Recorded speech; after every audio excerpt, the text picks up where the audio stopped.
The man before her looked nothing like Evie had been expecting. His eyes weren't red like blood. His fangs weren't showing. In fact, he seemed to have no fangs at all. And he wasn't as pale as the vampires she had encountered before. He was pale compared to humans, but he wasn't that sickly shade of white like all the other vampires she had previously seen. And the most striking thing of all was that he was just breathtaking. Evie was lost in a trance, but was immediately jolted back to the present when she heard someone clear their throat. She couldn't tear her eyes off his as she slowly lifted her hand to place it in his outstretched one. His eyes were silvery gray, akin to the bright moon, and they were full of life, as if many stars were swirling within them. Then there were his lashes. They were so indecently long and thick for a man. His lips, his jaw, his nose, every single part of him rendered her speechless. She had never seen another human who had been fashioned with such beauty and perfection. But, then again, she remembered that he wasn't human to begin with. She told herself to look away, but for some reason, she couldn't.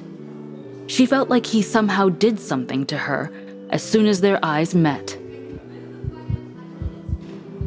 When her hand touched his, she almost flinched as her heartbeat thudded even louder. He led her to stand right next to him before he let go of her hand. When he released her hand, she felt the cool air replace where his hand had been, and it was then that she realized his skin wasn't cold. She had heard from human soldiers that vampires were cold-blooded creatures, and that they were as cold as corpses to the touch. But his hands weren't cold at all. Why was that? How come his hand was warm? It couldn't just be her imagination. Evie didn't have the chance to even begin to ponder this puzzle any further, because the ceremony started without delay. Anyone from the outside looking in would easily be able to tell that everyone couldn't wait for this wedding to end. The humans present were eager for the vampires to finally leave this place and their empire, while the visiting vampires were certainly also looking forward to granting the humans' wishes to leave this place and go back to their own empire. For once, humans and vampires agreed on the same thing. And thus, just as everyone hoped, the wedding hastily ended.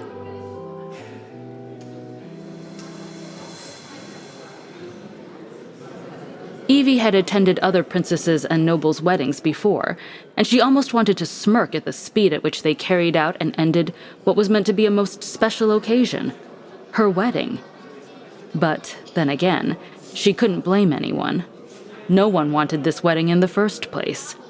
Every one of them, including the bride and the groom, was forced into this union.